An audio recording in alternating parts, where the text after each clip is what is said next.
Hello friends, நம்ம சிறகடிக்க ஆசை சீரியலில் பார்த்தீங்கன்னா ரோஹிணியை பார்க்குறதுக்கு இப்போ தான் சந்தோஷமாக இருக்குது அப்படின்னு நினைக்கிறவங்க நம்ம வீடியோக்கு லைக் பண்ணிக்கோங்க. ஆமாம் ஃப்ரெண்ட்ஸ், ரோஹிணியை விஜயா பாடா படுத்தி எடுக்கிறாங்க.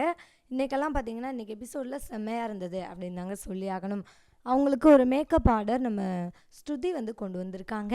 இங்கே பாருங்கள் ரோஹிணி, என்னுடைய ஃப்ரெண்டுக்கு வந்து கல்யாணம், அவங்களுக்கு வந்து மேக்கப்புக்கு நீங்கள் அவைலபிளாக இருக்கிறீங்களா அப்படின்ற மாதிரி நம்ம ஸ்ருதி வந்து கேட்குறாங்க ரோஹிணி கிட்ட.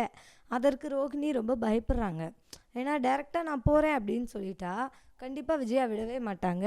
அதுக்கு ஒரு பிரச்சனை பண்ணுவாங்க, ரொம்பவே எல்லோரும் முன்னாடியும் மட்டம் தட்டி பேசுவாங்க அப்படின்னு சொல்லிட்டு ரோஹிணி என்ன சொல்கிறாங்க அப்படின்னா, ஆமாம் ஸ்ருதி, ஆனால் நான் ஆன்ட்டி சொன்னால் தான் வருவேன் அப்படின்ற மாதிரி சொல்லிடுறாங்க. என்ன ரோஹிணி, நீங்கள் வருவீங்கன்னு சொல்லிட்டு கமிட்மெண்ட் கொடுத்துட்டு வந்துட்டேன். உங்களுக்கு நல்ல பேமெண்ட் கிடைக்கும், அந்த பேமெண்ட்டுக்கு நான் பொறுப்பு அப்படின்ற மாதிரி சொல்லி இவங்க வந்து சொல்லி பார்க்குறாங்க. பட் இருந்தாலும் அவங்க வந்து என்ன பண்ணலை, கேட்கலை. ஆன்ட்டி சொன்னால் மட்டும்தான் எதுனாலும் அப்படின்ற மாதிரி அவங்க வந்து ஒரு முடிவுக்கு வந்துட்டாங்க. ஸோ இப்போது விஜயா வந்து என்ன பண்ணுறாங்க அப்படின்னா கம்முன்னு இருக்கிறாங்க, யோசிச்சுக்கிட்டே இருக்காங்க. அண்ணாமலை என்ன சொல்கிறாரு அப்படின்னா, இங்கே பாரு நீ இப்போ இந்த விஷயத்தை பற்றி திரும்ப வந்து நான் கூட பேசுனது தப்பு தான். நான் என்ன சொல்கிறேன் அப்படின்னா, நீ தப்பே பண்ணியிருந்தாலும் உன்னுடைய பேஷன், உன்னுடைய ஒர்க்கை நீ பார்க்குறதுக்கு உனக்கு இந்த வீட்டில் முழு சுதந்திரம் இருக்குது. அதனால் நீ போய் உன்னுடைய வேலையை பாரு. அதுக்கெல்லாம் நீ வந்து விஜயா கிட்டே பர்மிஷன் வாங்கன்னு அவசியம் கிடையாது. ஏன் விஜயா வந்து உங்ககிட்ட ஏதாவது சொல்லி வச்சுருக்காளா நீ போகக்கூடாது வைக்கக்கூடாதுன்னு? அந்த மாதிரிலாம் வச்சுருந்தாலுமே உனக்கு வந்து நீ அதை பற்றி கவலைப்பட வேணாம். நீ போய் உன்னுடைய வேலைகளை பாரு அப்படின்ற மாதிரி அண்ணாமலையும் சொல்கிறாரு. இல்லை அங்கிள், ஆன்ட்டி சொன்னால் மட்டும்தான் நான் எங்கேயுமே போவேன் அப்படின்ற மாதிரி அவங்க வந்து சொல்லிடுறாங்க. ஸோ விஜயா எந்திரிக்கிறாங்க, வேகமாக எந்திரிச்சு அவங்க என்ன சொல்கிறாங்க அப்படின்னா, நீ போகலாம், நீ உன்னுடைய வேலையை பார்க்குறதுக்கு நீ போகலாம், ஆனால் என்னுடைய பையனோட ஷோரூமுக்கு நீ போகக்கூடாது. அதுக்கு நான் உன்னை அனுமதிக்கவே மாட்டேன். அது வந்து என்னுடைய பையனுடைய ஷோரூம் அப்படின்ற மாதிரி சொன்னோடனே அண்ணாமலை என்ன சொல்கிறார் அப்படின்னா, இங்கே பாரு விஜயா, 2 பேரும் சேர்ந்து நல்லா வேலை பார்த்துட்ருக்காங்க. அவள் புருஷனுடைய ஷோரூம் அப்படின்னா அது அவளோடதும் தானே. ஸோ 2 பேரும் ஒன்றா ஒர்க் பண்ணுறாங்க, இதில் உனக்கு என்ன பிரச்சனை இருக்குது? இதிலலாம் நீ வந்து தலையிடக்கூடாது அப்படின்னு சொல்லி அண்ணாமலை எவ்வளவோ சொல்கிறாரு. பட் விஜயா கேட்பாங்களா? கண்டிப்பாக கேட்கவே மாட்டாங்க இல்லையா? அவங்களுடைய கேரக்டர் பற்றி தான் நமக்கே ரொம்ப நல்லாவே தெரியும். ஸோ விஜயாவுடைய பிஹேவியர் எப்போவுமே மாறவே மாறாது. அவங்களோட இடத்துலேருந்து மட்டும்தான் யோசிப்பாங்க, யோசித்து ஷார்ட்கட்டாக தான் முடிவெடுப்பாங்க. ஸோ அப்படி முடிவெடுத்துட்டு அவங்க என்ன சொல்லிடுறாங்க, அதெல்லாம் முடியாது, அவள் என்னுடைய பையனோட ஷோரூமுக்கு போகவே கூடாது அப்படின்னு சொல்லிட்டு ரொம்பவே ஸ்ட்ரிக்டாக சொல்லிடுறாங்க. ஓகேன்னு சொல்லிடுறாங்க ரோஹிணியும். வேறு வழியில் மனோஜ்கிட்ட போய் சொல்லவும் செய்கிறாங்க. இங்கே பாருடா மனோஜ், உன்னுடைய ஷோரூமுக்கு அவள் இதுக்கப்புறம் வரவே கூடாது. அதில் உனக்கும் அவளுக்கும் எந்த விதமான சம்மந்தமும் கிடையாது. உன்னால் தனியாகவே என்ன பண்ண முடியும், வளர்ந்து வர முடியும். இந்த ஷோரூம் என்ன அவள் வச்சு கொடுத்ததா? அது வந்து என்னதான் இருந்தாலும் எங்களுடைய காசு தானே. அதெல்லாம் நீயாவே என்ன பண்ணுவ, முன்னுக்கு வருவ. அவளை பற்றிலாம் நீ வந்து யோசிக்கவே வேண்டாம், அவளுடைய துணை உனக்கு தேவையும் கிடையாது அப்படின்னு சொல்லி அவங்க வந்து ஸ்ட்ரிக்டாகவே சொல்லிடுறாங்க. ஸோ இப்போ மனோஜ் வந்து எடுப்பார் கைப்பிள்ளை அப்படின்றது நமக்கே ரொம்ப நல்லா தெரியும் இல்லையா? அவரும் எடுத்தோடனே சரிம்மா அப்படின்னு சொல்லிடுறாரு. இப்போ ரோஹிணிக்கு கஷ்டமாக தான் இருக்குது. பட் இருந்தாலும் இப்படி ஒரு சூழ்நிலையை அவங்க வந்து கடந்து வந்து தான் ஆகணும் அப்படின்ற மாதிரி ஒரு நிலைமையில தான் இருக்கிறாங்க. ஏன்னா கொஞ்சம் நெஞ்சம் பொய் சொல்லியிருந்தால் பரவாயில்ல, எக்கச்சக்கமான பொய்களை அடுக்கிட்டாங்க. ஸோ அதற்கெல்லாம் பரிகாரமாக இதெல்லாம் அனுபவித்து தான் ஆகணும் அப்படின்றது தானே நிதர்சனமான உண்மை. ஸோ வேறு வழியே இல்லாமல் என்ன பண்ணுறாங்க அப்படின்னா இவங்களும் பேசாமல் இருக்கிறாங்க. ஸோ இதற்கப்புறம் ரோஹிணி, ஓகே ஸ்ருதி, நான் வந்து இந்த ஆர்டரை கண்டிப்பாக எடுத்துக்கிறேன் அப்படின்ற மாதிரியும் சொல்லலை. ஸோ ஸ்ருதி வந்து கேட்குறாங்க, என்ன ரோஹிணி, நீங்கள் உங்களை நம்பி நான் அந்த ஆர்டர் எடுத்துட்டேன், நீங்கள் இப்போ வந்துட்டு இப்படி சொல்லிட்டு இருக்கீங்க அப்படின்ற மாதிரி கேட்கும்போது, இல்லை நான் வந்து கண்டிப்பாக பண்ணுறேன் அப்படின்ற மாதிரி அவங்க சொல்லிடுறாங்க. அதற்கப்புறம் என்ன நடக்குது அப்படின்னா ஷோரூமுக்கு நம்ம மனோஜ் போயிடுறாரு.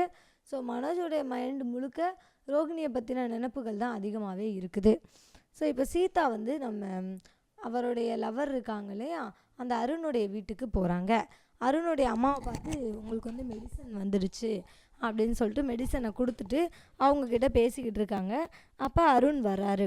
வந்தோடனே அவங்க அம்மா வந்து, இவனுக்கு சீக்கிரமாக கல்யாணம் பண்ணணுமா, ஆனால் அவர் ஓகேவே சொல்ல மாட்டேங்கிறான் அப்படி இப்படின்னு சொல்லிட்டு பேச்சு வழக்கில் சொல்கிறாங்க. நானே தான் தனியாக வேலை பார்த்துட்ருக்கேன் அப்படி இப்படின்னு சொல்கிறாங்க. ஸோ அப்போ அருண் வந்து, எனக்கு பதில் வந்தால் நான் சொல்ல மாட்டேனா அப்படின்ற மாதிரி சொல்லும்போது, என்னடா சொல்கிற அப்படின்ற மாதிரி கேட்குறாங்க. ஐயோ அதெல்லாம் ஒன்றும் இல்லைம்மா அப்படின்னு சொல்லிட்டு அவர் பேச்சை மாற்றி விட்டுக்கிட்டே இருக்கிறாரு. அப்போ உள்ளே கூட்டிகிட்டு போய் அவங்க அம்மா, என்னடா அப்படின்னு சொல்லி கேட்கும்போது, அம்மா நான் உங்ககிட்ட சொல்லிட்டேன்னு அவளுக்கு தெரியாது, பேசாமல் இரு, நீ பாட்டுக்கு எதையாவது உளறி வச்சிடாத, அப்புறம் என்கிட்ட தான் கத்துவா, நான் என்ன சொன்னேன் சொல்ல வேணான்னு இப்போதைக்கு சொன்னேன் இல்லைன்னு சொல்லி என்கிட்ட தான் சத்தம் போடுவா, அதனால் நீ பேசாமல் இரு அப்படின்ற மாதிரி அவர் வந்து அவங்க அம்மா கிட்ட சொல்கிறாரு. சரிடா சரிடா அப்படின்னு சொல்லிட்டு அவங்களும் சொல்லலை. ஸோ இப்போ இவங்க என்ன நினைக்கிறாங்க அப்படின்னா, சரி ஓகே ஏதாவது ஒன்று பண்ணி என்ன பண்ணணும், சீக்கிரமாக அந்த பிரச்சனைகளை முடிக்கணும் அப்படின்னு சொல்லிட்டு அவங்க அம்மா வந்து என்ன நினைக்கிறாங்க அப்படின்னா, அருணுக்கு சீக்கிரமாக எப்படியாவது சீதாவை கல்யாணம் பண்ணி வச்சா போதும் அப்படின்னு சொல்லிட்டு அவங்க நினைக்கிறாங்க. சரிம்மா நான் உள்ளே போய் வேலையை பார்க்குறேன், நீங்கள் 2 பேர் பேசிகிட்டு இருங்க அப்படின்னு சொல்லிட்டு அவங்க அம்மா போயிடுறாங்க. அப்போ என்ன உன்னுடைய பதில் என்ன, அம்மா கிட்ட சொல்லிடவா அப்படின்ற மாதிரி அவர் கேட்குறாரு. இல்லை அதெல்லாம் முடியாது, உடனே எல்லாம் சொல்ல வேண்டாம், நீங்கள் இன்னும் டெஸ்டிங்கில் தான் இருக்கீங்க, நீங்கள் இன்னும் பாஸே ஆகலை, பாஸ் ஆனதுக்கப்புறம் நானே சொல்லுவேன், அதுக்கப்புறம் நீங்கள் சொன்னால் போதும் அப்படின்ற மாதிரி அவங்க வந்து சொல்கிறாங்க. ஸோ இப்போதைக்கு வந்துட்டு அருணுக்கு நம்ம சீதா கிட்டேருந்து அவங்களுக்கு என்ன ஆகுது அப்படின்னா க்ரீன் சிக்னல் தான் வந்திருக்குது, பட் இன்னும் கன்ஃபார்மாக அவங்க வந்து சொல்லலை. ஸோ இந்த உண்மைகள் நம்ம முத்து அண்ட் மீனாவுக்கு தெரிஞ்சிச்சுன்னா ரொம்பவே ஷாக் ஆவாங்க அப்படின்றதான் நிதர்சனமான உண்மை. ஏன் அப்படின்னா நம்ம முத்து வந்து இவருக்கு ஒரு மிகப்பெரிய எதிரி, அண்ட் அருணுடைய அந்த ஓவர் கரெக்டாக இருப்பார் இல்லையா, அந்த கேரக்டர் தான் இவங்களுக்குள்ள பிரச்சனைகளை உண்டு பண்ணுது. ஸோ இப்போ இதற்கப்புறம் அருணும் சீதாவும் சேர்ந்து பைக்கில் போகிறாங்க. அவர் வந்து ட்ராப் பண்ணுறதுக்காக வந்துக்கிட்டு இருக்காரு. அப்போ சீதாவும் அவர் கூட தோளில் கை போட்டு ஜோடியாகவே வந்துக்கிட்டு இருக்காங்க. மீனா ஒரு இடத்துல அவங்கள பார்த்துடுறாங்க. அவங்க பூ கொடுக்கறதுக்கு நின்றுட்டுருக்கிற இடத்த கிராஸ் பண்ணி தான் சீதா போகிறாங்க. என்ன அதை பார்க்குறதுக்கு சீதா மாதிரி இருக்குது, சீதா தான் அப்படின்னு சொல்லிட்டு கன்ஃபார்மும் பண்ணிடுறாங்க. ஸோ இப்போ எதுக்காக ஒரு பையன் கூட வண்டியில் போய்கிட்டு இருக்கா அப்படின்னு சொல்லிட்டு சீதாவுக்கு தோண ஆரம்பிக்குது, இது யாராக இருக்கும், யார் கூட போயிட்டுருக்கா அப்படின்னு சொல்லிட்டு அவங்களும் ஒரு பக்கம் யோசிக்கிறாங்க. சரி ஓகே பார்ப்போம் அப்படின்னு சொல்லிட்டு, பட் மீனா வந்து ஃபாலோ பண்ணியெல்லாம் வரல, அவங்களுக்குள்ளே யோசிச்சுக்கிறாங்க, சரி ஓகே யார் கூட போகிறா அப்படின்னு சொல்லிட்டு. அதற்கப்புறம் என்ன நடக்குது அப்படின்னா, நம்ம முத்து இருக்கார் இல்லையா, அவர் வந்து ஒரு காஃபி ஷாப்பில் உட்காந்துருக்காரு. அவரும் அங்கே உட்காந்து இந்த முருகன் வந்து அவருக்கு ட்ரீட் கொடுத்துட்ருக்காரு, செல்வத்துக்கும் நம்ம முத்துவுக்கும். ஸோ அதை வந்து முத்து பார்த்துட்ருக்காரு, அவங்க கூட உட்காந்து டீ சாப்பிட்டுட்ருக்காரு. அந்த டைமில் தான் சீதா வந்து அங்கே தான் வந்து இறங்குறாங்க அந்த காஃபி ஷாப் கிட்ட. ஸோ இறங்கிட்டு நல்ல வேளை அவர் என்ன பண்ணல, அருணை பார்க்கவே இல்லை. அருண் கிளம்பிடுறாரு. கிளம்புனதுக்கு அப்புறம் தான் என்ன பண்ணுறாங்க, சீதா வந்துட்டு அங்கே நிற்கிறாங்க. ஸோ சீதாவை மட்டுமே முத்து பார்க்குறாரு. பார்த்துட்டு பேசுகிறாரு, என்ன இங்கே இறங்கிட்ட, பஸ் அங்கெல்லாம் நிற்கும் அப்படின்ற மாதிரி அவர் கேட்குறாரு. இல்லை நான் வந்து என்னோடய ஃப்ரெண்டோடு வந்தேன் அப்படி இப்படின்னு சொல்லிட்டு ஏதேதோ சொல்லி சீதா என்ன பண்ணுறாங்க, சமாளித்து வைக்கிறாங்க. ஸோ இப்போதைக்கு சமாளித்தாலும் கண்டிப்பாக உண்மைகள் வெளியில் வரும்போது முத்து அண்ட் மீனா 2 பேருமே கண்டிப்பாக அந்த விஷயத்தில் பிரச்சனை பண்ணி தான் தீருவாங்க அப்படின்றது நமக்கே ரொம்ப நல்லாவே தெரியும். பட் என்ன நடக்க போகுது, எப்படி முத்து அண்ட் மீனா சம்மதிக்க போகிறாங்க, அருண் சீதாவுக்காக தன்னை மாற்றிக்குவாரா, நம்ம முத்துக்கிட்ட மன்னிப்பு கேட்டு அனைத்து விஷயங்கள்லையுமே அவர் வந்து காம்ப்ரமைஸ் ஆகி போவாரா, அப்படி இல்லை நீ தான் மாறி ஆகணும் அப்படின்னு சொல்லிட்டு அவங்கள ஃபோர்ஸ் பண்ண போகிறாரா அப்படின்றத நோக்கி தான் எபிசோட் நகர்ந்துக்கிட்டு இருக்குது. ஸோ தேங்க்யூ ஃபார் வாட்சிங். இந்த வீடியோ உங்களுக்கு பிடிச்சிருந்துச்சுன்னா மறக்காமல் லைக் பண்ணிக்கோங்க. நம்ம சேனலை நீங்கள் இன்னும் சப்ஸ்கிரைப் பண்ணலையா, மறக்காமல் சப்ஸ்கிரைப் பண்ணிக்கோங்க. கூடவே பக்கத்தில் இருக்க பெல் ஐக்கானையும் கிளிக் பண்ணிக்கோங்க. ஸோ நாளைக்கு எபிசோடில் என்ன நடக்க போகுது அப்படின்றத பற்றி சின்னதாக இந்த வீடியோவில் பார்க்கலாம். நாளைக்கு எபிசோடில் வந்து நம்ம விஜயா என்ன பண்ணுறாங்க அப்படின்னா ஹாலில் உட்காந்துருக்காங்க ராஜமாதா மாதிரி. உடனே நம்ம ரோஹிணி வந்துட்டு மேக்கப் ஆர்டர்லாம் முடிச்சுட்டு அப்போ தான் வீட்டுக்கு வர்றாங்க. வீட்டுக்குள்ளே நுழைஞ்ச உடனே இவங்க என்ன சொல்கிறாங்க அப்படின்னா, நெல்லே அப்படின்ற மாதிரி சொல்கிறாங்க. சொல்லுங்கள் ஆண்டி அப்படின்ற மாதிரி இவங்க கேட்குறாங்க. இல்லை நான் என்ன சொல்கிறேன் அப்படின்னா, நீ இப்போ எங்கே போயிட்டு வர அப்படின்ற மாதிரி கேட்கும்போது மேக்கப் ஆர்டருக்கு தான் அப்படின்னு சொல்கிறாங்க. இதில் உனக்கு எவ்வளோ பணம் கிடச்சிது அப்படின்ற மாதிரி சொல்லும்போது, இது கொஞ்சம் பெரிய ஃபங்க்ஷன் தான் ஆண்டி, அதனால் ஒரு 25,000 கிடச்சிது அப்படின்ற மாதிரி சொன்னோடனே காசை என்கிட்ட கொடு அப்படின்ற மாதிரி சொல்லிடுறாங்க. இல்லை ஆண்டி அவங்க கையிலலாம் கொடுக்கல, அக்கௌண்ட்டில் தான் போட்டாங்க அப்படின்ற மாதிரி சொல்லும்போது, உன்னோட ஏடிஎம் கார்டு என்கிட்டே இருக்கட்டும், ஏடிஎம் கார்டை என்கிட்ட கொடு அப்படின்ற மாதிரி சொல்லி ஏடிஎம் கார்டை கேட்குறாங்க.